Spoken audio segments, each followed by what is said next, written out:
My name is Terry Marcus, and I'd like to, on behalf of the London Jewish Federation, welcome everyone to this event tonight. I hope you've all had an opportunity to wander around the room and take a look at the artwork, the photography. It's actually on loan from the Israeli Ministry of External Affairs. It's been brought in for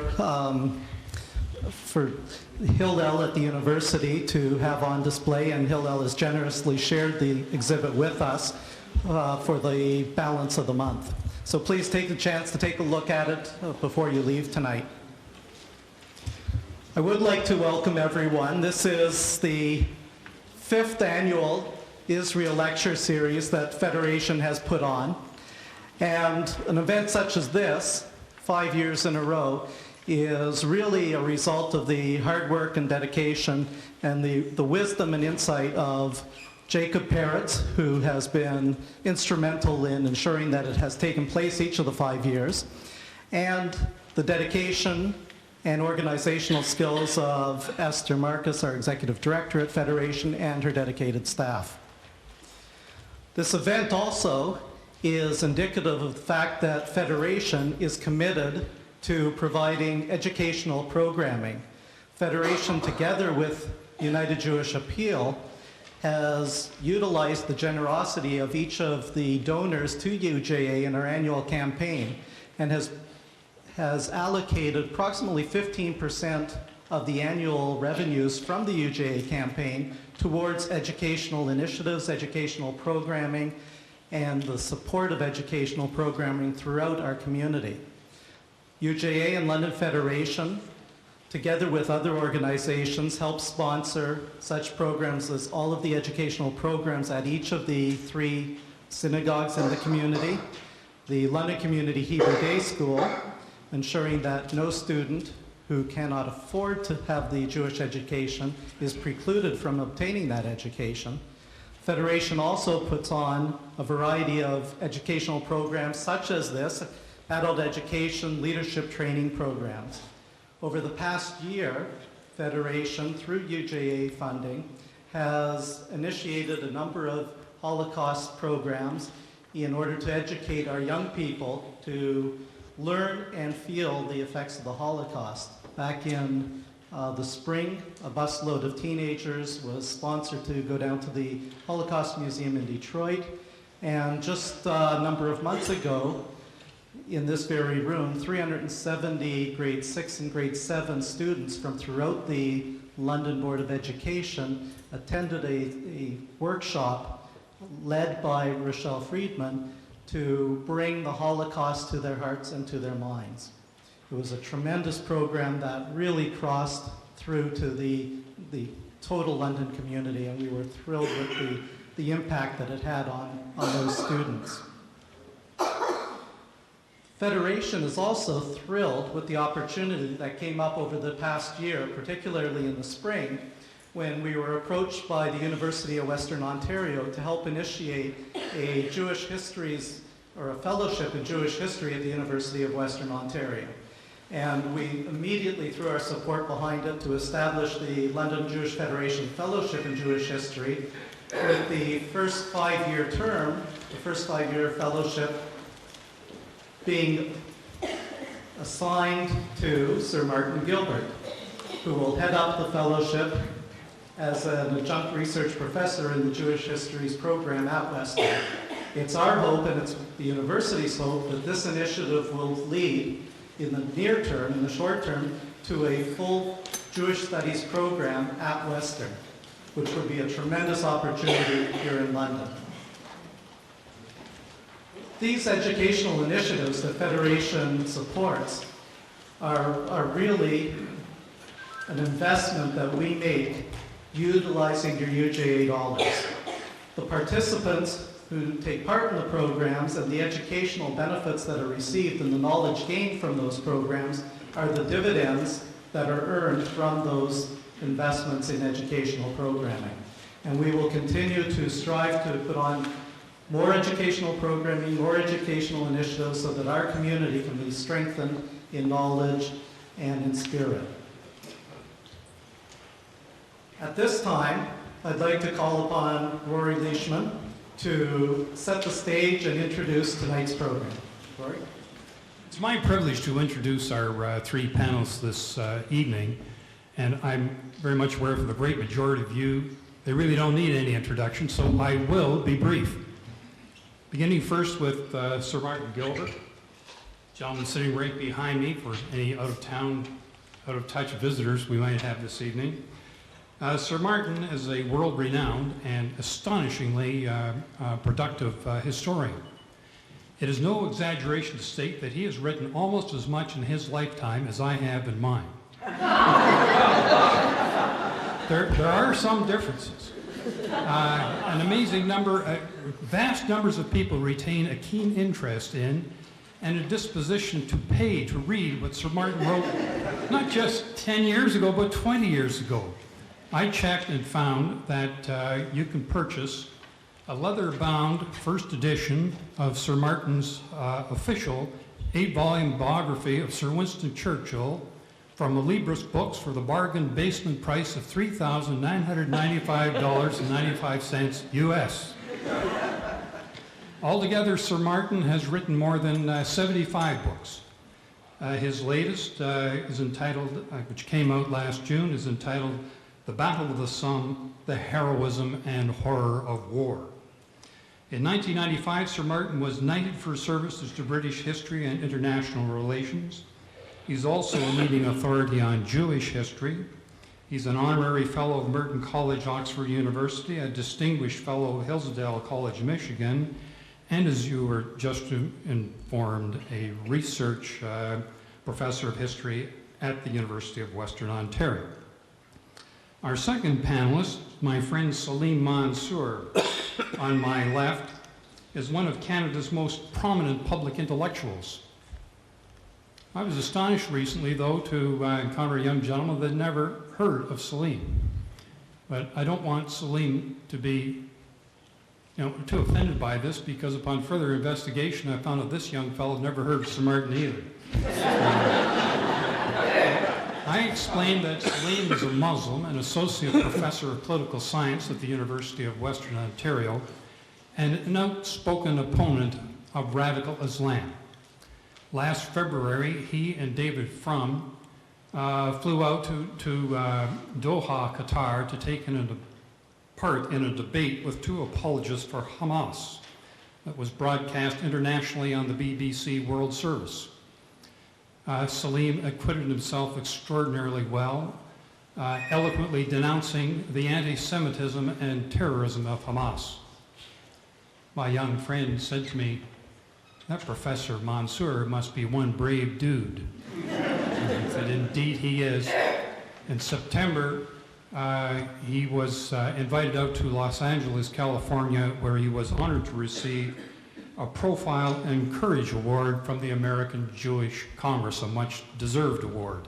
Salim is the epitome of a gentleman and a scholar. And finally, our third panelist and moderator for this evening is my friend and fellow hack, Jim Chapman. Let me hasten to explain, though, that Jim is no ordinary hack. He's an accomplished musician.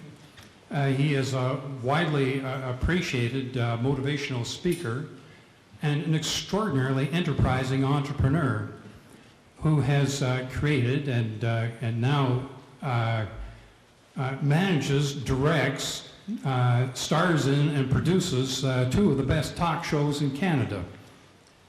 The Jim Chapman News Hour is heard weekdays from 11 to noon at CHRW Radio at 94.9 on the FM dial. And Carol and I have set our television tape recorders for To the Point with Jim Chapman, broadcast by Rogers Television every Tuesday evening at 9 p.m. Is that tonight? That's tonight. It's taped, Jim. It's going to be taped. Before I turn matters over to Jim now, would you please join me in extending a warm and enthusiastic welcome to our three panelists.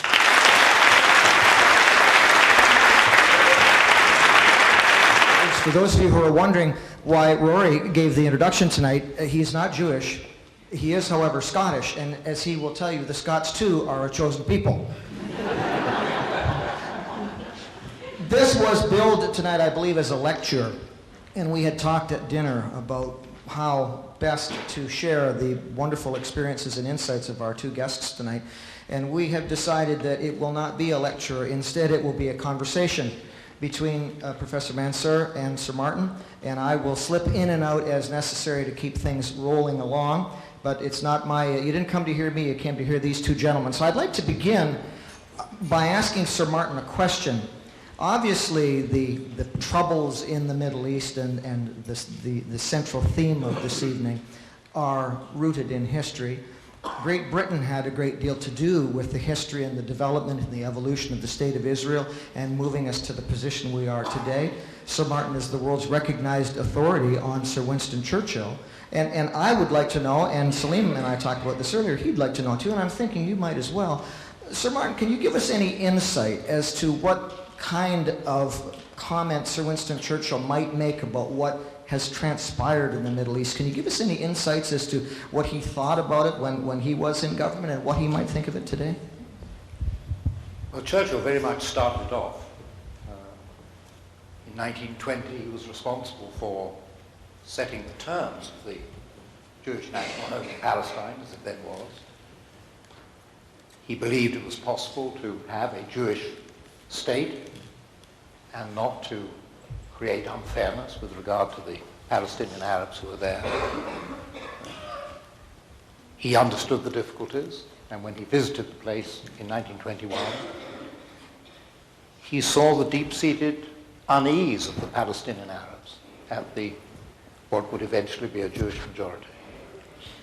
But he very much believed that the two communities could live together, that they could form, as people in those days imagined, a single state in which, in Churchill's perception, the Jews would eventually be a majority. But then there were majorities and minorities in many countries. And one has to remember that was the 1920s. The League of Nations was introducing its minority statutes. So the Arab minority would have all the benefits that minorities all over the world were given under the League of Nations. So he was confident that there wouldn't be injustice done to the Arabs. Indeed, he felt that the arrival of the Jews would constitute a raising up of their living standards, of the Arab living standards, and not just the living standards, but somehow the whole fabric of a new society in that region. After all, there were many new states or states coming into being. Egypt was about to become independent, Iraq. So, there was a sense that this would be a creative, modern society.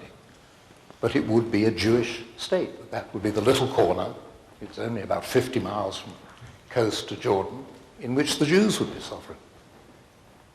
Salim, I'd like to ask you from your perspective as a Muslim, because I think for many people we equate what's happening there as being a Muslim issue, as opposed to necessarily an Arab issue in the Middle East, in what we now call Palestine. From your perspective as a very outspoken, as Rory said, a very outspoken intellectual on this issue, and a Muslim yourself, how accurate is this perception by many in the West that this is about Islam in the Middle East? Well, before I get to your question, may I just take an opportunity to thank the London Jewish Federation to do this and to invite me to share this honor with Sir Martin. I mean, it's rare to be in this situation, so I'm very grateful and very thankful. I just wanted to mention that. Maybe there's one more thought I'd like to add. I think it's very rare, perhaps unique, that a Jew and a Muslim have sat together in a conversation in a house, a Jewish house. I mean, that's also remarkable. Coming back to your question, my own views on this matter have shifted over time. I spoke about that right here on one occasion, and I've written about this on a number of ways. My views have shifted, and I think the shift in a personal sense was also reflected in the sense of that larger dynamics of history. There is an Islamic claim to Palestine, to Jerusalem, because of the presence of Muslims and Arabs for about 14 centuries. But the way the case has been made in the modern time, that claim has become saturated with nationalism, and nationalism has been given a dimension and a strength on the basis of a certain reading of Islam, a dominant reading of Islam, that makes it very difficult, and it casts itself that this is a religious issue. And the West, in the period that we're talking about, 20th centuries, Sir Winston Churchill, to now, has, as I look at it, has slipped away, glided away, moved away, become more and more secular, and do not want to engage in a serious discussion on substance of religion. On one side is secularism, that all politics or all other issues should be simply discussed and talked about and negotiated and dealt with in a manner in which you keep religion far apart. Religion is divisive and destructive. And on the other hand, ironically, it is in the same period that the Arab Muslim world has become increasingly religious in a perverse way, I should say, where religion has become the instrument of politics, of nationalism. And so we find ourselves in a very difficult position of how we are going to separate the two, from a Muslim perspective, from an Arab perspective, from a larger religious perspective. But as I shifted and as I studied this issue, particularly as a result of 9/11, we might get a chance to talk about before 9/11, but 9/11 was, in a sense, a critical moment, a pivotal moment in the lives of many of us, where we went back to re-examine our position.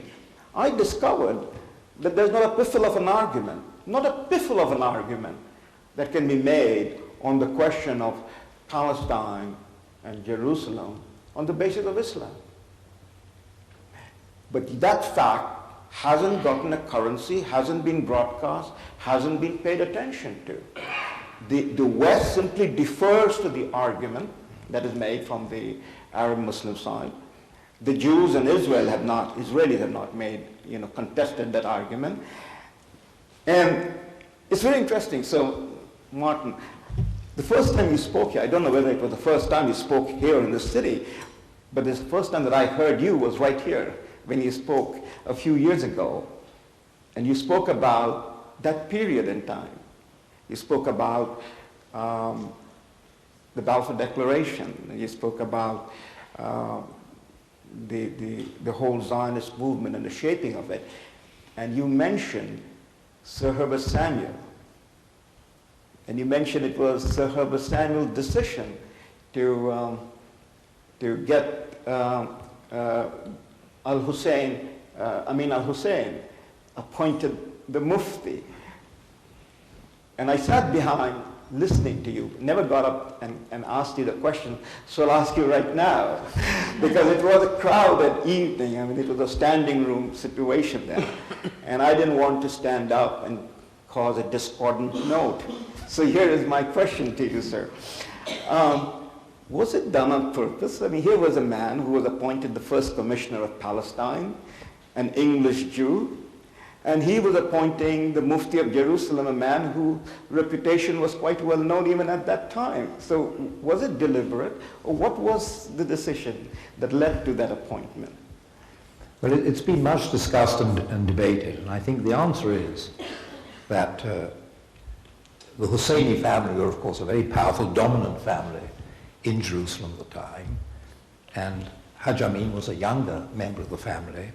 He was known to have been involved in the terrible riots the previous year in 1920, but he was thought to be somehow the weakest and the most malleable member of the family, a young firebrand, who, if he was given this tremendously important position of Mufti of Jerusalem, which he himself quickly converted into Grand Mufti, that he would be controllable. And of course what Herbert Samuel didn't realize was, first of all, this was a very ambitious young politician who wanted to lead his people in a certain direction. And secondly, that he, Samuel, would have a short period as High Commissioner. He'd have to return to Britain. It was a 4-year appointment. and the next High Commissioner wouldn't understand the dynamic, which Samuel understood. And it was a disaster. I think the point which you raise is tremendously important about religion, and that it isn't a religious conflict, and yet it has somehow been turned into one. It's been turned into sort of some sense that Islam is being done down in Palestine, in Israel. That I was watching a television program here prior to the Sunday demonstration in Toronto, the anti-Israel demonstration, and there the people discussing on the television talked about how the Israelis were not allowing Islam to be practiced, whereas actually the openness of religious worship in Israel is complete, and there is not an anti-Muslim, even in the extremist wings in the Knesset, nobody is saying Islam should be curtailed. And I think it's a great pity that religious leaders have taken this up, or have appeared to have taken it up, because of course if you feel Islam is under attack, well then you have to defend it. And if it's under attack by Jews, in other words by another religion, not just by, let's say, political systems. So may I suggest, perhaps partly in jest, but partly seriously, that the problems of the religious dimension which Jim asked was in a way sown by a Jewish commissioner, deliberate or not, and we are reaping the whirlwind. I mean, here was a situation where there was no second thought given to this matter, that this man who had been appointed by the British, who would become the man that was most responsible for investing the religious dimension into the Palestinian or the Arab cause, and who of course made no bones about later on becoming an ally of Hitler, that you remove this person. Right. Well, Samuel has a lot to bear, really.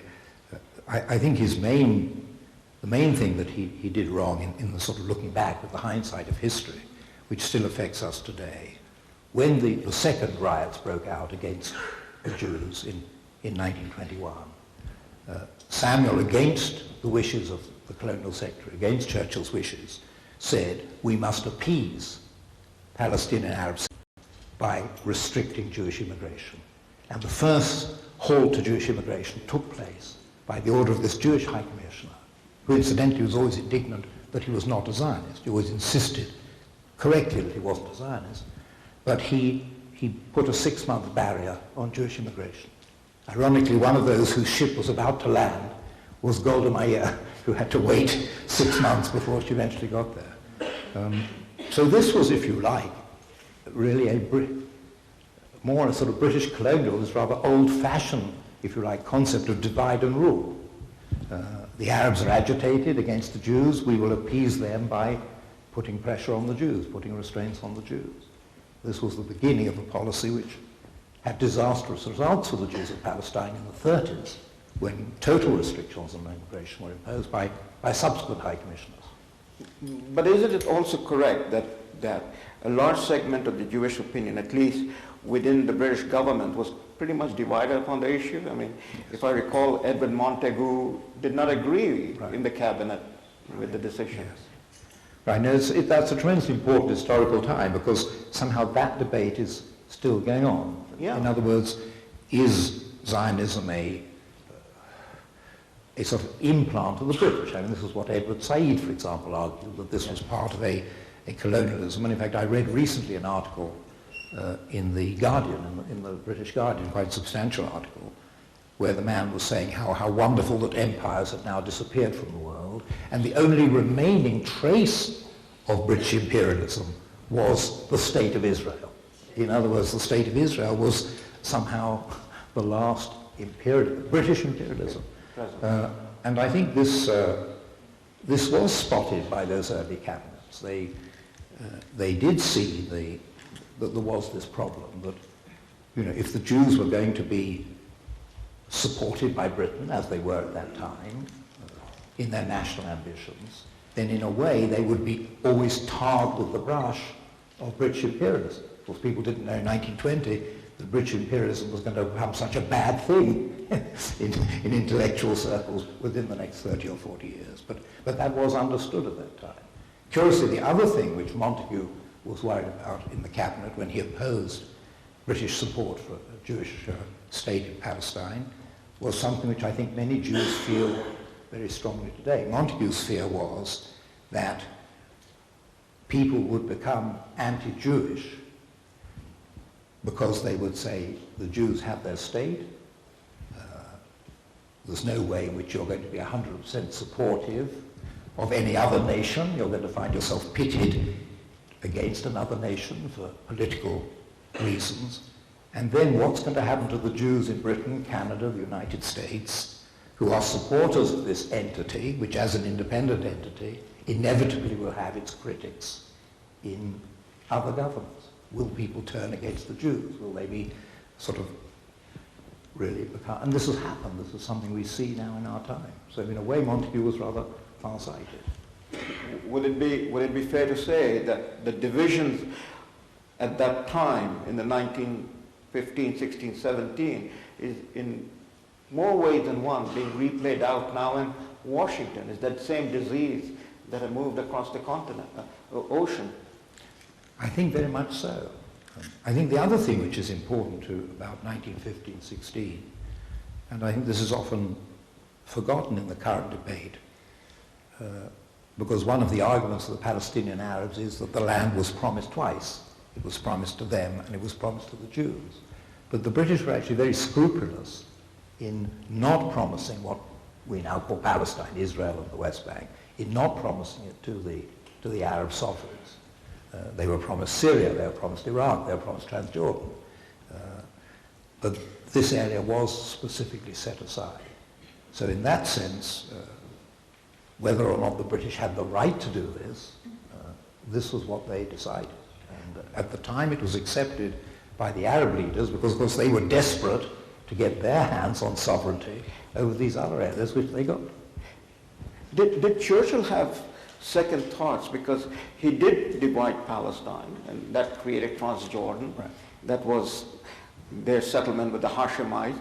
Later on, did he have second thoughts that what remained of the Palestine Mandate was going to be redivided again? The idea of redividing it came up when, after the third and then fourth set of riots, 29 and then 36, these terrible sequences of Palestinian Arab attacks on Jews, when the British government decided that the only way to end the conflict was to create two states. So what was now part of the roadmap, if you like, to have a Jewish state in half the area between the Mediterranean and the Jordan, and to have an Arab state in the other half. And Churchill opposed this, and he opposed it on quite interesting grounds. He said that the British pledge was to create an area of Jewish sovereignty which would be capable of, the figure he gave was 3 to 4 millions of Jews, which at a time when there were just 60,000 Jews in the Yishuv was an astonishing projection, and that any area less than from the Mediterranean to the Jordan would be too small. And he traveled around the area, he'd seen it. So he opposed partition, but he still believed that what would result would be a Jewish state in which there would be an Arab minority, but a minority totally protected, as minorities in many countries were and still are protected. Gentlemen, I'd like to ask you, come back to something Sir Martin said a moment or two ago, talked about the British strategy of divide and rule. We're seeing now among the Palestinians this terrible battle between Hamas and Fatah. Obviously, they're self-dividing at this point, the Palestinian forces. What do either or both of you make of that in terms of the longer-term relationship with Israel? It seems for the time being, at least, the focus is off Israel and is on your neighbor, on your friend, on your brother, and we're seeing the beginnings of what could be a very, very, very nasty civil strife within the Arab community itself. Salim, I'd ask you first, as a Muslim, again, as you look at that, how much of a role, and I don't want to keep coming back to faith, but I think it's so important we understand this, how much of a role does Islam play in the sectarianism now that's happening, not in the rest of the Middle East, but in Palestine? Well, my difficulty is, or rather my sense is that it is not Islam, but Islamism. But how to explain that? how to separate the two is a huge problematic. It is Islamism as an ideology, as a politics that uses religion for a certain purpose that has swept across the Arab Muslim world. And it is not Islam per se. And unless this pathology, Islamism, is defeated, and that's what most people refuse to confront and understand since after 9/11, and particularly, with the two wars that was unleashed as a result of 9/11, what we will have or end up with, at least for pretty much what remains of my life, is Islam will be known as Islamism. It will become, that pathology will become then seen, viewed, understood as a religion itself. The voices of those who want to separate and maintain the dignity of Islam in its core ideas and values, which I share and believe in, will become a stranger. It's already become a stranger, but will become even more of a stranger as the rest of the world, particularly the West, the great power, concede and recognize that it is the Khomeinis, it is the Ahmadinejad, it is the Hamas, it is these folk, and their voice is the authentic representation of Islam that simply undercuts, undermines, and takes away any argument of those of us who will say that you guys don't represent Islam. This is a huge problem that the West has not thought through, do not want to think through, for all sorts of reasons. We can go into detail. So the short and the quick answer is, if Islamism prevails, if you want to date it, when did Islamism emerge as a force? We can find different dates, but I would defer to Bernard Lewis, who says that Islamism came into force and became the dominant idea in the Arab Muslim world with the 1979 Islamic Revolution in Iran. Before that time, Islam was in politics, Islam was being engaged, people appealed to Islam. I'm waiting to ask Sir Martin about the India situation with Sir Winston Churchill. I'll come back to it. But for instance, to say the creation of Pakistan was made in the name of Islam by people like Muhammad Ali Jinnah, who were totally secular in every way. If only the British Parliament had elected Jinnah, there wouldn't have been Pakistan. I mean, these are the accidents of history that are so remarkable. I mean, if the Mufti had not been appointed, what if of history? So the point is, Islam has been used for political purposes and has been in the political arena. But then there has also been very clearly understood and defined voice of Islam that stands apart in its own sense, in its own transcendent way, and that is diminishing and being wiped away. Well, what should the West be saying, and to whom should we be saying it? Because the Ahmadinejad and those people are not listening to us. Yeah. Well, no matter what we say. Well, President Bush has been in more ways than one, has been working very hard to make that clear, that this is not a war against Islam, that this is a war against radical Islamism or Islamofascists. He has gone the furthest that he can go. Probably he might go some more distance, I don't know, but he's gone to reassure the leadership in the Muslim world. He has visited mosques, he has engaged with people in dialogue, he has celebrated events like inviting people to the White House for breaking the fast during the month of Ramadan, clearly making the distinction between Islam as a transcendent faith and Islamism as an ideology in politics. But I don't think that what President Bush and others have tried to do has yet penetrated into the consciousness of the West. Most people, most of the media outlets, most writers do conflate it, and conflate it to the advantage of those people within the Muslim world who would like to present and see Islamism as the dominant voice. So what are we going to do? How are we going to do it? Well, the 30-second short answer is that the war in Iraq must be won. Islamism must be crushed. If we retreat from Iraq, that would be the huge oxygen to Islamism. It will be a tremendous victory to Islamism. And the same thing holds true for Afghanistan. If we retreat, if we allow the Taliban to come back, we would have given the signal that the West cannot stand up to Islamism. And it will have a shattering effect, not simply at the core area, that is that part of Central Asia, Middle East, the greater Middle East. It will have a shattering effect across Africa and deep down into South and Southeast Asia. And we haven't yet worked our way through to understand the implications of that. So the war truly has to be won. That's clearly at stake. And I think also that's very much the factor in the Israeli situation, that the Hamas challenge is not merely somehow some local political challenge as to who's to control Gaza. It's a challenge as to what is to be is Islam going to be one of the moderate daily life factors in this region, or is it going to be what you call Islamism? Is it going to be the extremism? And rather like President Bush, Tony Blair, my Prime Minister, has also gone out of his way to try to make this distinction and to focus this on Israel and the Palestinian areas is, I think, tremendously important. And the irony is that Israeli Jews have always been very proud of what is called their secularism. I mean, it is not a religious state, it's a secular state. And the Palestinian Arabs have always been very proud of their secularism. They were the most educated, the most enlightened, the most forward-looking, and many of them to this day are very remarkable people.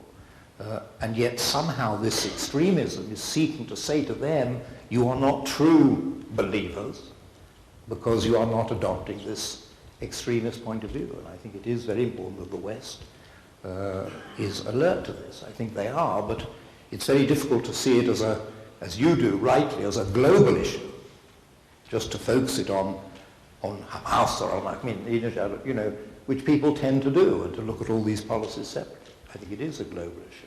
Curiously, I remember vividly when the United Nations passed its resolution that Zionism is racism in 1975.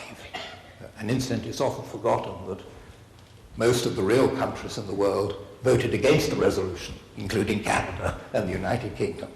But it was voted by the mass of the so-called Third World and so on. And I went to see the then Israeli Prime Minister, Yitzhak Rabin, and he said to me, you know, people don't understand that this is a global issue, that although this vote can be dismissed because the countries voting are not the great countries and the powerful countries, or they're voting for political reasons like the Soviet Union and its satellites, that actually this is a real force to demonize Zionism and to, as it were, make it appear to be a racist opponent of Islam.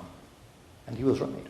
Right, and to try to imagine the future, in part, that's, I think, the underlying tenor of your question. What are we going to do? So what's the future that we would like to see happen or construct? We must have some understanding of the past. It's ironical, it's paradoxical, or however you want to say it. If you want to see the future, you have to know the past. You have to go back. And it is a seminal moment that the appointment of Mufti Haj Amin Al-Amin Husseini was a seminal moment. Because right at that time, and Sir Martin, you will be able to fill this out at much better detail. You had Prince Faisal talking with Chaim Weizmann. You had Prince Faisal talking with Felix Frankfurter, Justice. And if I recall, one of his statements of Prince Faisal was, we welcome you with open arms. This is your land. You come here. That is the Islam that I'm speaking about, that doesn't exist in the memory anymore. That's the Islam that recognizes that Palestine and Jerusalem is the Holy Land of the Jews. There is no, as I said a little while ago, there's not a piffle of a claim on the basis of the Quran that one can make an argument, as Haj Hamid and others would make, because they would take up the nationalist argument, and they would invest it with the garment and the garb and the ritual of Islam. But Salim, there's no question that you're right that this grows out of a historical context. Yeah. Without understanding the history, we cannot understand the present or the future. But when the history is being recreated by people for their own ends, and we have an entire generation of young people who are growing up with a manufactured history, Right. what do we do about that? What do we in the West do about that? What do the Israelis do about that? Well, this is one of the questions that has bedeviled the Arab-Israel conflict since Oslo, under the Oslo agreements and the whole early 1990s, the Declaration of Principles, which was a remarkable document and will still be the blueprint for the peace which will certainly come in the next decade. But under that, one of the keys was that the then Palestinian education system should be dismantled. The anti-Semitism, the distortion of history, the hatred of the Jews in Israel. And the architects of Oslo, both the Israeli and the Palestinian architects, some of whom I know quite well on both sides, understood that just as in 1933 it was possible for Germany in the course of 10 years to completely miseducate a generation of Germans. Start with people when they're 8 or 9, and then when they're 18, what chance do their brains have of knowing the reality? So it was essential in the Middle East that the education system should be made more effective, much purer. In fact, the European Union offered, with the basis of its reconciliation of France and Germany, who had fought 3 bloody wars, and then now there's not even a border between them, the European Union offered to Chairman Arafat to go through his textbooks and to somehow change them, in the light of what accurate and balanced history could be. And he refused. And I think now this is something very disturbing to Israelis. But he refused by his lights for very good reasons. Well, he never gave his reasons, because he was committed. He had signed the Declaration of Principles, which had this, A, that there would be no more terror, and B, that there would be no more miseducation, there would be no more mendacious education. But if you can't demonize your enemy, he ceases to be your enemy. Well, yes, and tragically it seems that this was an opportunity missed by rather like Haj Amina Husseini, who simply wanted to maintain the enmity. And indeed, Arafat made sure that moderates, people who said, let's get on with it, let's make this thing work, in his own side, they were removed and sometimes physically eliminated. You made a reference earlier about Hamas and Fatah, and you used the term moderates there, and people would look, in today's context, look at Fatah as being a little more moderate than Hamas. But is there any moderation in Gaza? Is there a voice there that speaks for moderation? Rory said quite correctly, Salim, that you have been lauded for your courage in speaking out and saying unpleasant truths to Muslims around the world. Can we speak such truths to anyone in Gaza? Is anyone listening in Gaza? Well, I think people are, and I think that also one has to separate Gaza from the West Bank. Gaza it still is very divided, but it's become dangerous also. If it's not a civil war, it's in a very parlous situation.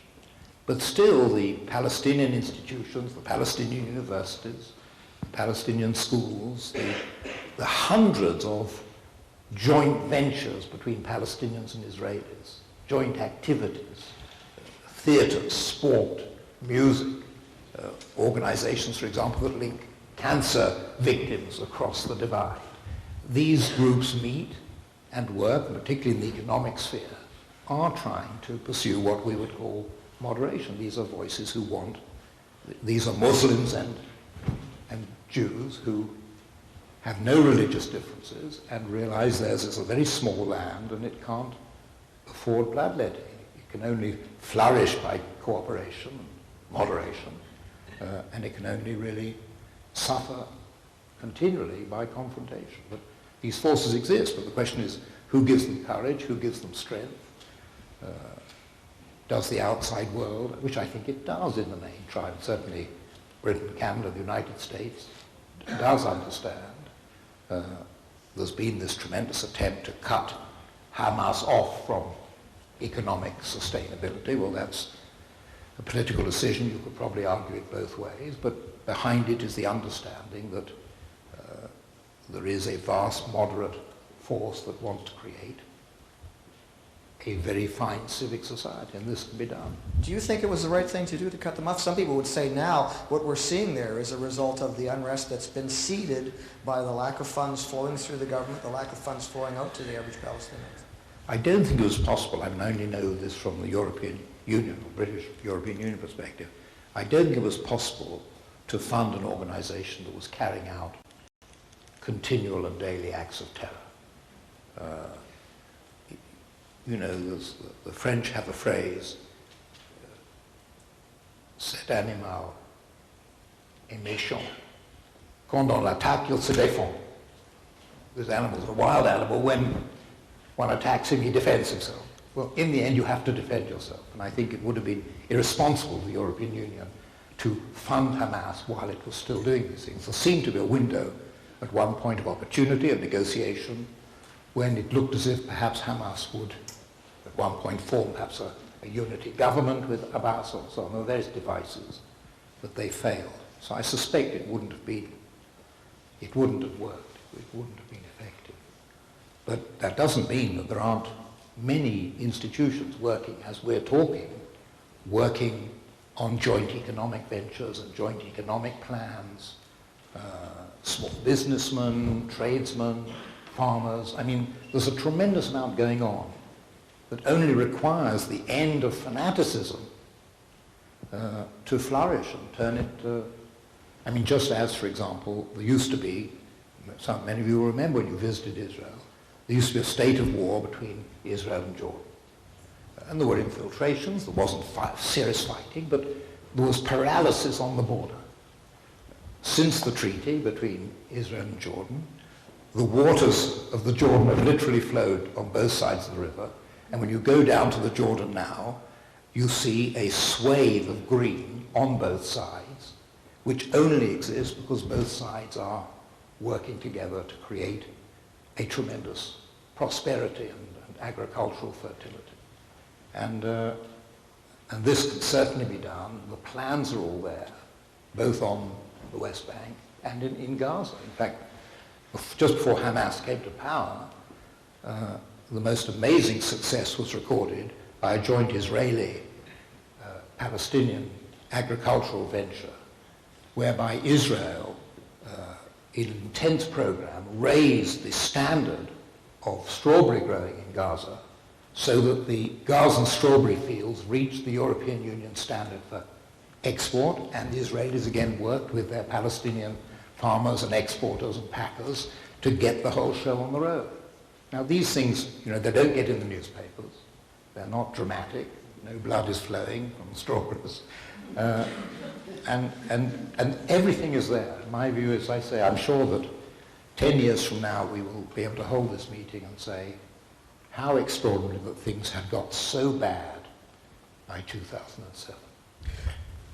Salim, let me ask you in reference to that, if Sir Martin is right, and I think we would all hope that he is right, that they will see some kind of a settlement in Israel with its immediate neighbors. What will this mean for Islamism in the rest of the Middle East, or indeed throughout the world? Well, look, it's very interesting in more ways than one. I mean, I'll do a meandering to come to your question. The Quran is strikingly the book of the Jews. It tells the story of Jews. It tells the story of Abraham and Moses and David and Solomon and Jesus and Mary. It doesn't tell the story of Muhammad or the Arabs. Why? The reason, at least one reason I would offer, is the prophet born among the Arabs. And this is divine economy that is in operation. We are only trying to understand it. Born among the Arabs. The Arabs are, of course, the Arabs of the Arabian Peninsula. The Palestinians are no more Arab than I am an Arab, or, you know, the North African Berbers are Arab. They became Arabized through history and through culture and custom. So in the Quranic term, the Arabs are the Arabs of the Arabian Peninsula, among whom Muhammad is born. They were pagans. They were idol worshippers. How do you bring these people to knowledge? How do we bring anyone to knowledge in our own time? Through comparative treatment. And so, the prophet among the pagan Arabs, to bring them to the knowledge of one God, the story of Jews is told, who are the most proximate to the pagan Arabs. In other words, Jews as the light unto the nations of the world is a light unto the pagan Arabs through the Quran. Any Muslim who understands that is transformed, because it is ultimately the divine dispensation. Well, let me interrupt just a second. What's the impediment for a Muslim to understand that? Well, the impediment has become a whole host of 1400 years history. The impediment is not simply one event. The impediment is, unlike the Jews, who at one time did have a rubric of an empire, and they fought ferociously amongst each other, even as the Romans were sharpening their knives. The Arabs, these pagans, who received the wisdom of the Jews, in the sense of the wisdom of worshipping one God, monotheism, which is what the story of Abraham is, and therefore the pagans gave up their worship of Baal to embrace the God of Abraham. Again, in one of those ultimately divine economy, without getting into the nitty-gritty detail, these people become empire builders. There is very little parallel to it. And once you become an empire builder, so Winston Churchill and the British, you look down upon others who are not empire builders, who you end up ruling. So the very teachers to the pagan Arabs of monotheism then become ruled by the empire builders. And that history itself is a huge burden, because you have to disinvest yourself from that history to go back to the core understanding of the original message. It is layered over with other problems. And so 1400 years later, ironically, the coming of the Jews back to Palestine, where Prince Faisal opens his arm and embraces them, is light unto nation. Prince Faisal had a whole plan with Chaim Weizmann of what the Jews would bring in terms of knowledge and investment, grow strawberry together and eat, Caesar salad together, and therefore make the transition into the modern world from a camel economy to a modern digital economy. All got derailed as a result of the bad decision of Sir Herbert Samuel. That's why it's all this fault. So now we have Sir Samuel to blame. Does anybody have anything good to say about Sir Herbert? In that complexity of the problem, you see, there has been those two competing ideas. One is the idea of the empire, the great warriors, and so on and so forth. And it overruns. In fact, the Prophet's family is wiped out in this history, you see. And that history is very much alive. Because if you speak to, or if you get to listen to Osama bin Laden, he wants to recreate that empire. That's the global, but it is our friends, whether it is our good friend Jack Layton, we have nicknames for him, but this is a very distinguished gathering. We won't use those nicknames. Or people like them don't take this thing seriously. They don't take Al-Qaeda seriously. They don't take Osama bin Laden seriously. And the errors of not taking them seriously we have seen in history. You said you were going to take a circuitous route. I want to pull you back a little bit. So back, yes. The back is, yes. The acceptance, the acknowledgement, not necessarily of the Jews, whatever is the call, this is a tribal fight. I mean, the Jews are masters in tribal fights, This is their history, and it's also the Arab history. It's a tribal fight. So, okay, the Jews and the Arabs can have the great tribal fight. My point is that it cannot be legitimized in the name of Islam or in the Quran. And the moment one figures that out, then the next thing is soluble. Then it becomes a secular issue. It becomes an issue of, we cannot fight each other, defeated, we have to sit and negotiate and talk and work it out. Yeah, absolutely. So how significant then, Sir Martin, I'll shift to you for a moment, how significant then, beyond the fact that we would all breathe a huge sigh of relief to see peace with Israel and its neighbors, how significant would that peace be? You're pretty confident we're going to see that in a decade or so. How significant will that be in the rest of the Muslim world? Actually, people think of him as being anti-Islam, but in abolishing the caliphate, he made this very powerful speech in which he said this will only strengthen Islam, because Islam can then return to its spiritual roots, and it doesn't have to be with a sword and with political ambitions. And it's interesting that Osama bin Laden, his great appeal is to re-establish the caliphate. In other words, bring back the rule of political, militant Islam. And we have, for example, in British mosques, we have quite a number of Muslim preachers who Salim and I feel, and certainly many Muslims in Britain feel, are betraying the faith. And they also say, bring back the caliphate. In other words, let Islam rule as a political force. And they indeed say, bring it to Britain. So I think this, it will be tremendously significant, because the moment you can sort of re-establish the faith and the purity of Islam and the great dignity of Islam, and make those who want to use it as a political weapon, let them just use political weapons. Let them stand up in the, if you like, in the court of the world and say, right, I want to conquer this country.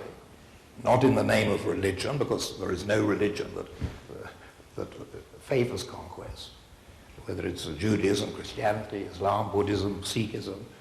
I want to conquer in the name of political ambition. Well, then you can stand up against it much more effectively. But it's very hard to stand up against people who not only claim to be acting in the name of a religion, but convince a lot of people that they are. I mean, I recently had to give a talk at Oxford University to Jewish and Muslim students, and it became very clear to me halfway through the question, and well, I wasn't allowed to answer it at the question time, that I was trying to be portrayed by the Muslim students as someone who was against their faith. And, it can be very dangerous. May I pursue that a little further? The largest Muslim country in the world is Indonesia, about 200 million. Indonesia, in a sense, has more Muslim than there are Arabs in the Arab world. The largest Muslim organization in the world is therefore based in Indonesia, simply in terms of aggregate number. And the organization is called Nahdlatul Islam. It's an organization totally devoted to religion and religious mobilization, just as there are evangelical churches, and moral majority, for instance, would be a close analog. Now, the man who leads this organization, its membership is in excess of 40 million, greater than the size of Canada. The man who leads it is a man by the name of Abdul Rahman Wahid. Abdul Rahman Wahid was first elected president of Indonesia after the overthrow of Suharto, the dictatorship that collapsed. Wahid is he's a teacher by profession, a highly intelligent and charismatic personality in his own right. He's now about 70 years old. Wahid, on becoming the president, openly declared that he would recognize Israel, that there would be a diplomatic relation, and Indonesia would be one of the first Muslim countries outside of Egypt and Jordan, of that particular would be. But then Wahid was defeated. Wahid stepped down. But his position and the argumentation has not been defeated. In other words, what I'm trying to say here, just taking one example, and this can be replicated in other instances, is that the vast majority of the Muslim world are not Arab. The Arab component is less than 20%. Okay. However, because of the centrality of the Quran being an Arabic language, and therefore the Arabs having seen that they preserved the language as an interpretation, the 80% of the Muslims have deferred to them, particularly in the modern time, on the issue when it comes to Palestine. And it is the deference of the non-Arab Muslim to the Arab position that is created, or that gives the power to this Islamist movement. It is not true that the vast majority of the Muslims are Islamists, but it is true that the Islamists are the most potent and the most visible, and of course the ones from whom we are hearing a great deal. Media is focused on it, politicians are focused on it, and therefore they get the mileage out of that.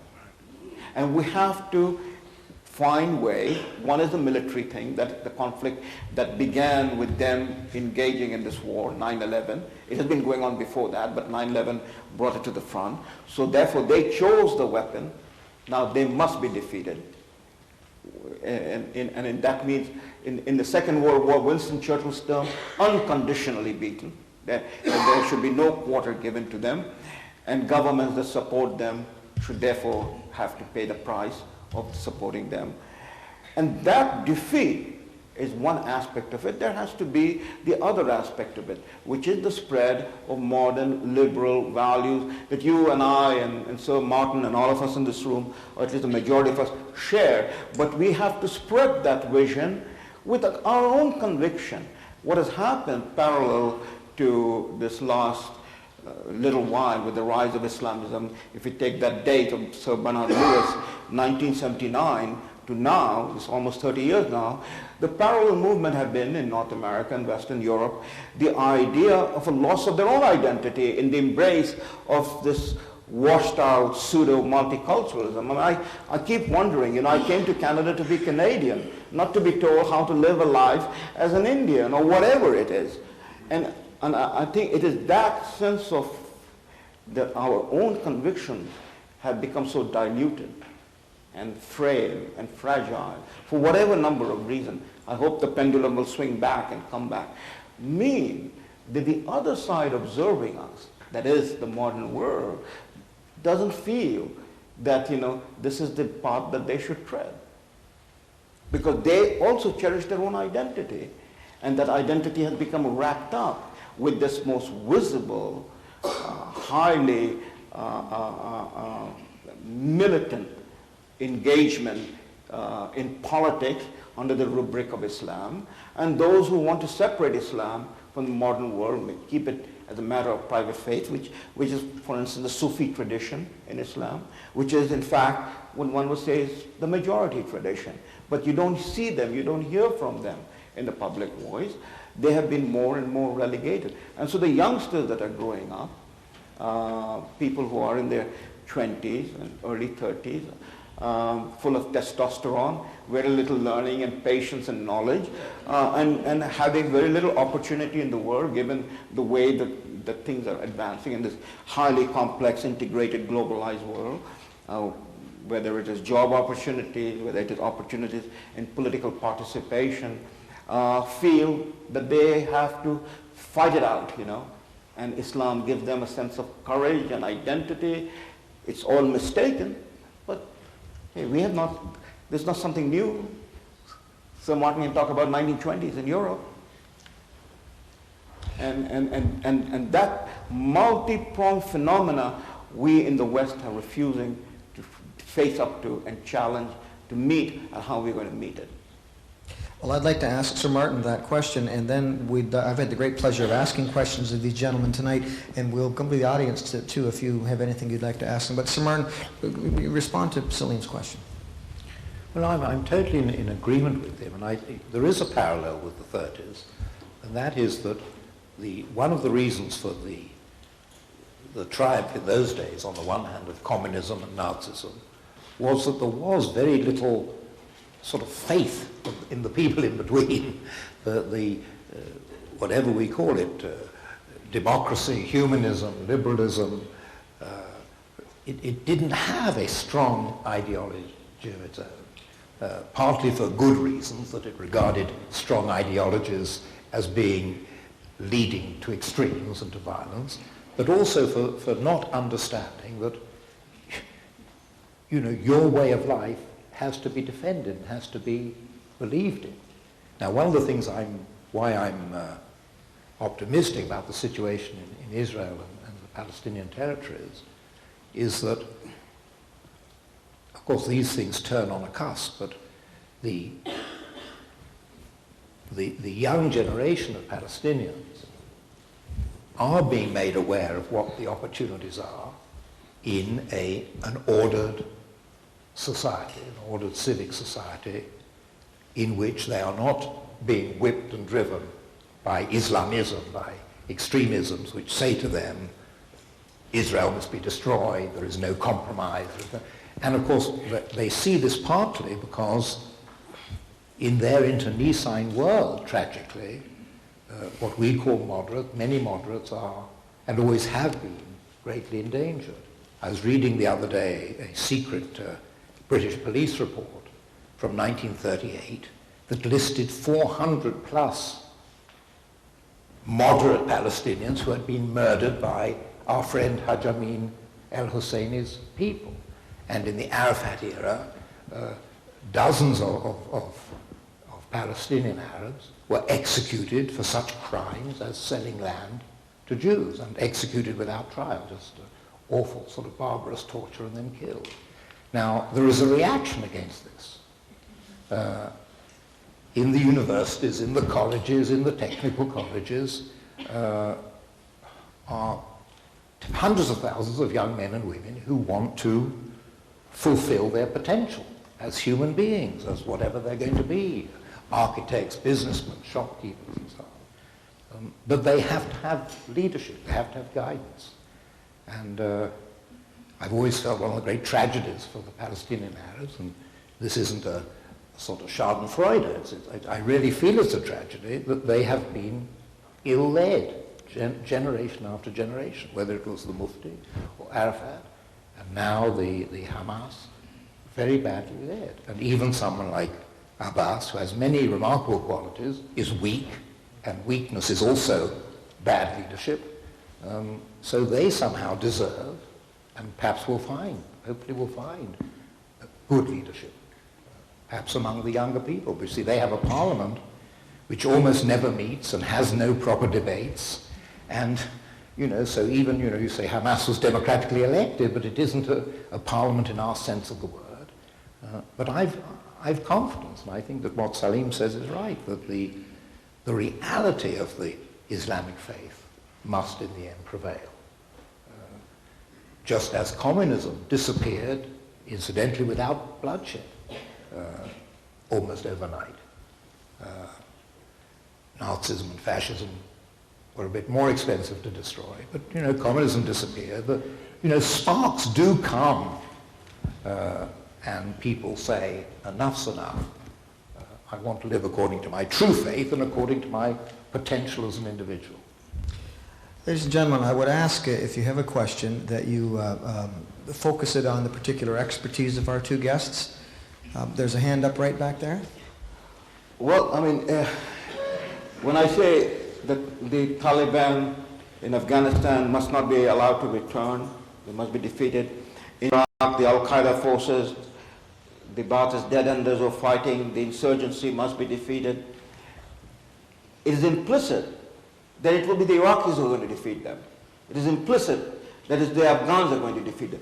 But it is also implicit that they will not be able to defeat them without the support of the West, without the staying power of the West, without, both at the diplomatic level and at the military level, the clear commitment that the friends of the West, in other words, the Arabs and Muslims who want to embrace the modern world, who want to be reconciled with the modern world, will not be abandoned, because they are under pressure, they are under attack, and if they are abandoned, then there will be defeat. So if there is a precipitate withdrawal from Iraq, if we say, as some members of the opposition want us to cut and run from Afghanistan, and we do that, and we create that movement with other members of our alliance in NATO and in Europe, and moving out of Afghanistan, what is the message we will be sending them? That we are not willing to stand with our friends. That is, we are not willing to stand with the people who want to engage and embrace the modern world. It is a slow process of transition that these people will have to make. But at the initial and an important phase that we are in, because there is a war going on, and if we move away, then the defeat is certain. People come back and say, how can you imagine, how is it possible to think about Iraq being a democracy? There is no tradition of democracy in the Arab Muslim world. That's true. On the face, that's true. But here is Sir Martin Gilbert, and I've been waiting to ask him this question, so thanks for it. India, what could anyone have imagined? I mean, it was Sir Winston Churchill who dismissed Mahatma Gandhi as a half-naked fakir, right? And was totally dismissive of the possibility. And yet, the Indian story is a metaphor of the staying power of the West, in this case Britain, with a culture and a people far more diverse than anything in the Middle East, in the greater Middle East, in Central Asia. And in numbers, it is the second largest country in the world. Very soon, in the 21st century, it will be the largest country in the world. And also, today, one of the fastest growing economies in the world. But none of that would have occurred, could have occurred, if Britain had not had the staying power to be with India, to the length it stayed with India. And of course then, Churchill was beaten in 1945, and the rush withdrawal, the precipitate withdrawal from India after 1945 is the glaring example sitting before us of what would happen if there's a precipitate withdrawal from Iraq. Right, partition and bloodshed actually the Iraq situation always interests me in this context, because people say that Iraq has never had democracy, but actually between the wars, Iraq had a most remarkable government which persisted until the awful revolt of Rashid Ali Giuliani, who threw his lot in with Hitler and flew up the swastika flag in 1941. But until then, it was not only a fine civic society, but it was multi-ethnic. The Sunnis and the Shias and the Jews, who played a substantial part in it, and the Kurds, and it had a vibrant society and successful society. So Iraq can return. It has something even there to return to. And I think the Indian example is also very important, because here we have, I mean, it has also relevance to the Israeli problem. Here we have a country today, after partition, a massive country with more than 1 billion people. As you say, it's going to be the world's largest country very shortly, if it isn't already, in which 20% of the population are Muslim. And it is remarkable. Of course there are tensions, but it works. And this is exactly the same percentage that there are Muslims, Israeli Arabs, in Israel proper. Exactly the same percentage, who also have been advancing towards incredible equality. They started off in 1947, 8, 9, under military rule, but now there are Palestinian, of course, parliamentarians, they have the vote, they're judges, they're diplomats, and like the Muslims of India, there are problems, but essentially they are a minority which lives in peace and harmony and so on. So, you know, this is something which I think we can look to optimistically, and just hope that the errors of Herbert Samuel or Winston Churchill aren't repeated too often. Actually, the error, as you say, was Clement Attlee, who suddenly withdrew the protective hand from India just at the moment when it needed it, and let partition come. We should note, with the result, almost 2 million people dying in the immediate aftermath of partition, which should serve as a lesson to us when we start talking about pulling out now, are those people that do. There was a hand over here that went up first. I'm sorry, I couldn't fully understand. Can you explain the question? Correct me if I'm wrong, but Salim had said earlier that we must prevail in Iraq, and your question is, since Hussein was not an Islamist, he was a secular leader, what do we have to gain from a new regime in Iraq? Am I... We gained billions of dollars of war. Okay. Saddam Hussein.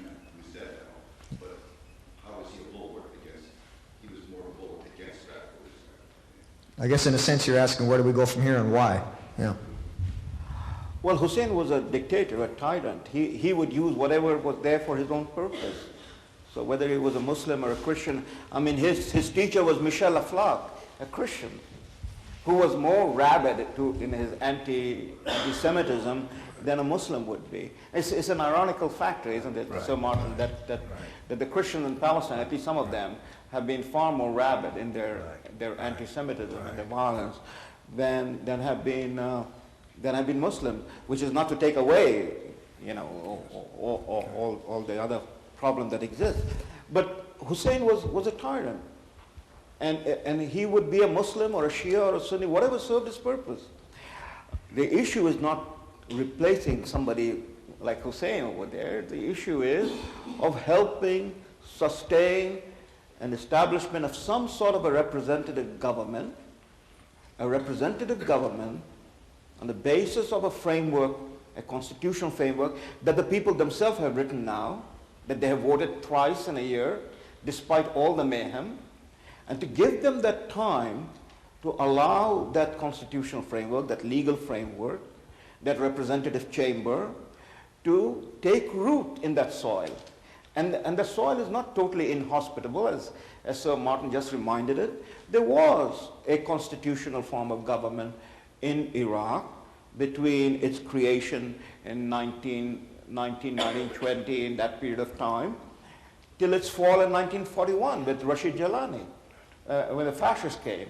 The terrible tragedy of the Arab Muslim world, contrary to the experience of India, has been that in the case of India, nationalism came, at least in its founding phase, with its founding fathers, Mahatma Gandhi, Jawaharlal Nehru, Motilal Nehru, and a whole lot of them, Sir Abul Kalam Azad, who was a Muslim, that it came within the liberal garment, so to speak. It came under that umbrella, that panorama of British experience. Whereas the experience of democracy or independent government, more importantly nationalism, in the Middle East after World War I comes under the influence and shade of Italo-Germanic nationalism, which is very distinct and different from the experience of nationalism in Britain or the Anglo-Saxon tradition. And so that whole tradition that we are living with now is that rabid nationalism that has to be slowly weaned away. But somebody has to help that process along. And in Iraq, the opportunity exists. The soil is there. So a representative form of government, if it can sustain itself, protect itself, with the support of the West, as have happened in Korea, as happened in Taiwan, as happened in Singapore. People forget that in Malaysia, a most bitter insurgency was fought in the 1960s. The anti-communist insurgency through the 1960s could be a lesson to what is happening in Iraq. It would, in a way, pale. But the British fought that insurgency. The French failed in Algeria, but the British succeeded in Malaysia. Malaysia today is a major Islamic country and is a democracy. And it is a democracy. It's a multi-ethnic, multicultural society. Indians and Chinese, a lot of problems. I mean, we have our problems in Canada with Quebec. We were talking about the Scots and their problem. And Rory said they have those problems. But just to conclude my thought on this matter, the skepticism that is there is a skepticism that is worked out in the media and in the arena that we're living through without the alternative voice being given the chance of clear hearing. And it's a skepticism which shows, in my view, a sad lack of faith in our own values. Precisely. For example, I regard what Canada is doing in Afghanistan as remarkable and very special, and the Karzai government, rather like the Iraqi government, it needs support at the moment. It can't do it on its own, but it has the basis. It has also evolved a constitution and a civic society.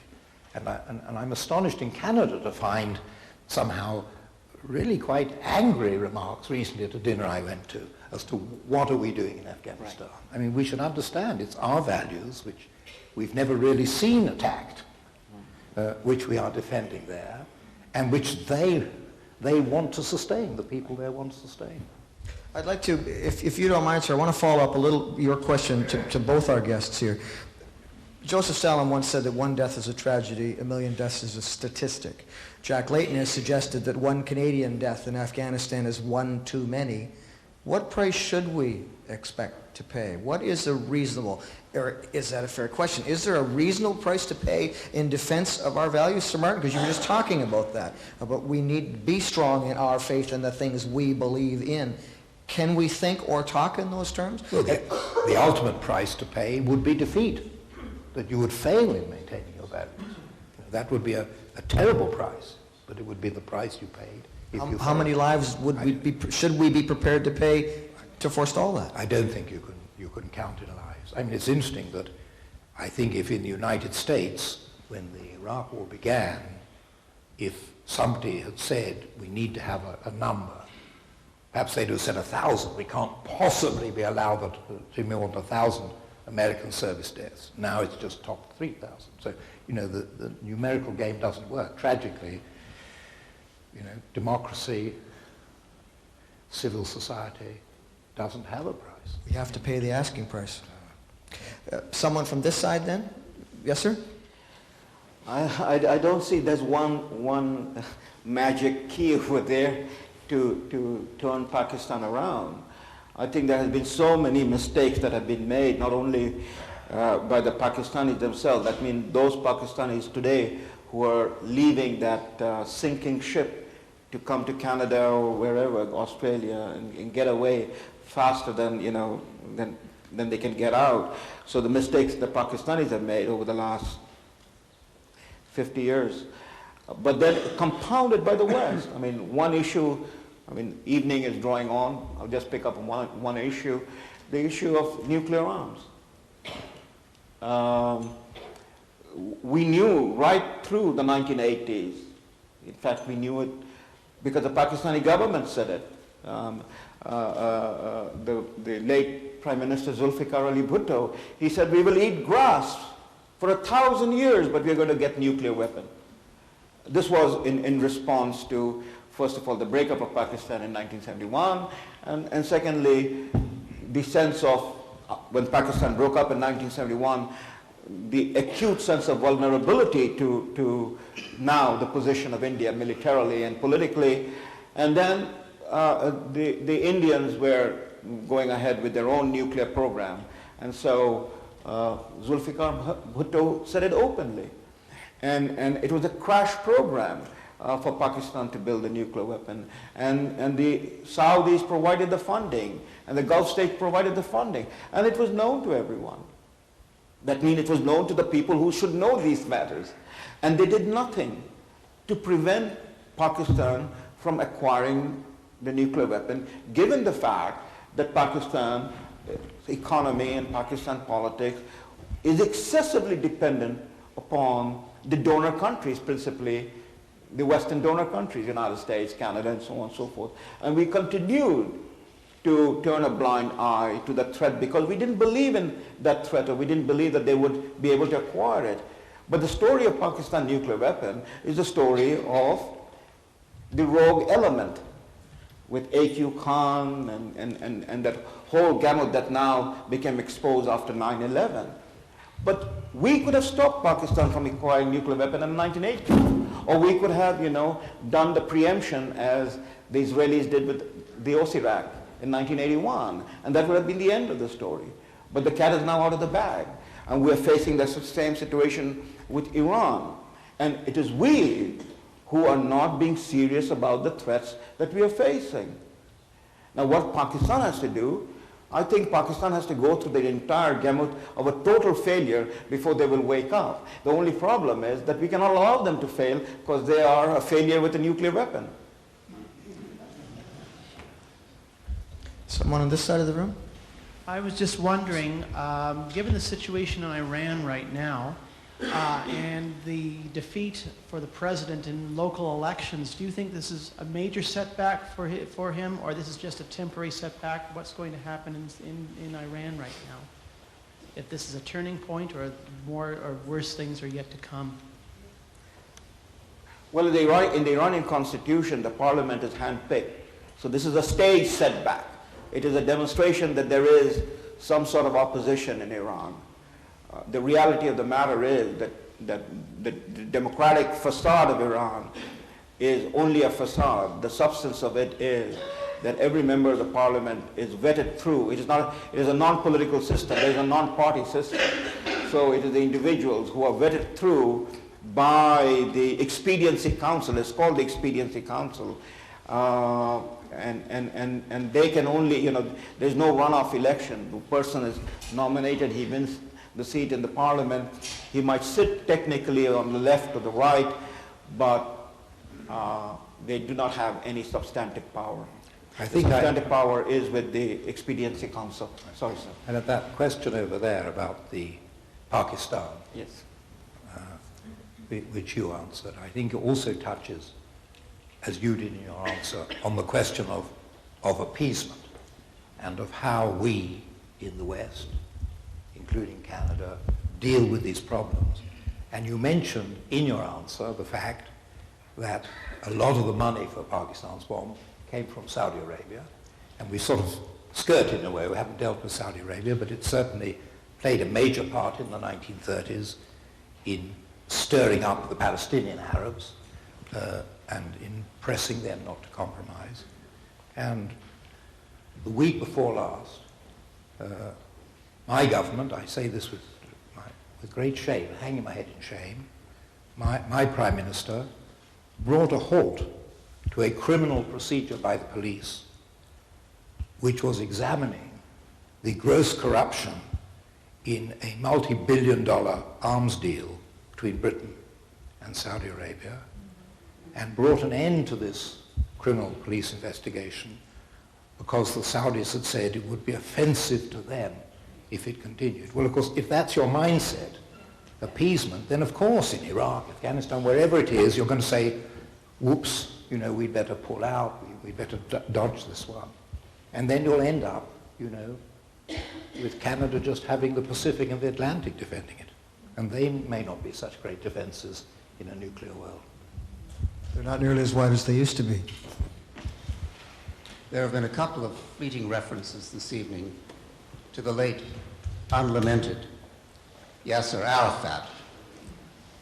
My question is simply this: how could such a loathsome man ever have been awarded the Nobel Peace Prize? And what does that say about the people who made that decision? Well, Sir Martin, you met Arafat. All I can say is that Mahatma Gandhi did not get the Nobel Peace Prize. It was a package deal, if you remember, with two other gentlemen. Do you have any insight, though, as to why and how he maintained, if control is the right word, of support of the Palestinian people? You have shared stories with me of just unbelievably blatant and open corruption, and yet they continue to revere this man. Well, I think a turning point came after the Madrid conference. At the Madrid conference, the Israelis, who had said they wouldn't negotiate with the PLO, with Arafat, who was then in exile in Tunis, managed to get a conference together under Gerald Ford's initiation, and then the first President Bush opened it, in which the Palestinians were represented by their local people.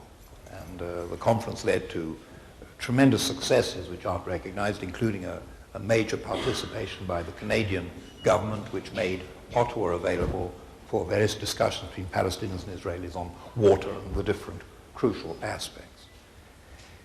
And then the decision was made by the Israeli government, which had its own reasons, and one shouldn't knock them, but they made the decision to invite Arafat in from the cold, to say that you can't really have a settlement with the people, the Palestinian people, if they're, whatever you call him, their chief brigand, the leader of the band, who has done nothing but fight. First of all, try to take over Jordan in very bloody battles ending in Black September, then do the same in the Lebanon, virtually destroy their civil society, and then Tunis. They said, well, bring him into the fold. Again, rather like Haj Amin al-Husseini, the Mufti of Jerusalem, who Sir Herbert Samuel thought, if he's sitting with us rather than throwing stones at us from across the street, things will work. And who knows? I mean, perhaps it would have worked, but it turned out this was not Arafat's mindset. He wasn't, if you like, interested in changing his rebel stature. He'd been given such a cheer in the United Nations when he arrived appallingly with his revolver, and somehow this never left him.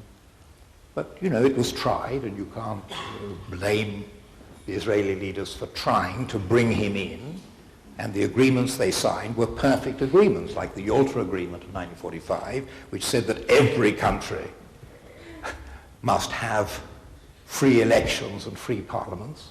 It wasn't the fault of the Yalta Agreement that Stalin then said, I'm not going to have that in my country, I'm not going to have that in Poland, because he was ruling them. And the same happened with the Oslo Accords and the Declaration of Principles. Israel obviously signed them in good faith.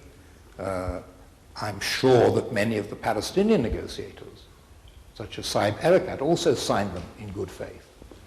But the leader didn't, and the result was a worsening situation, which we're now having to retrieve ourselves with great difficulty.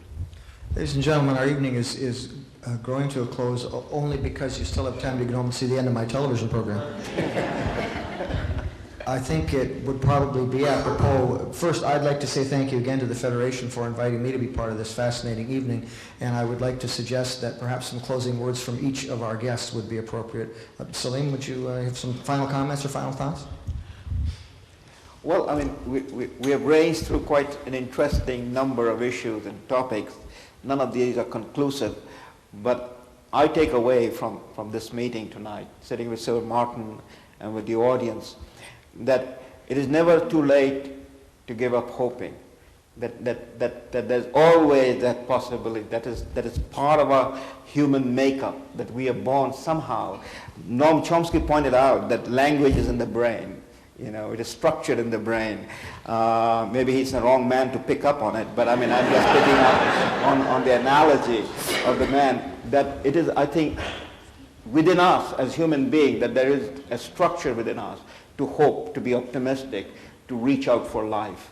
And I think there will come a time through all that we're going through when Palestinians and Arabs and Muslims can have the good strawberries from Jordan Valley. Professor Salim Mansur.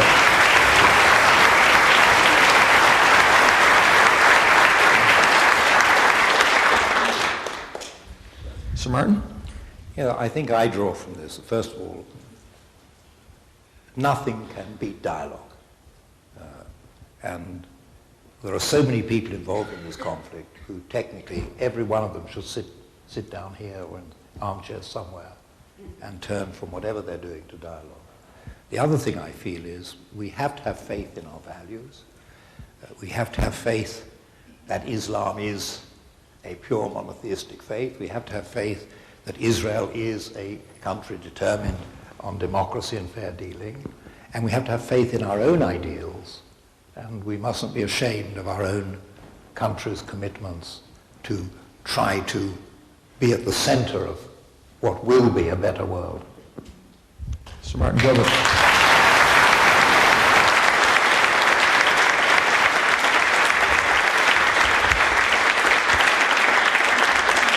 Someone once asked, how do you change the world?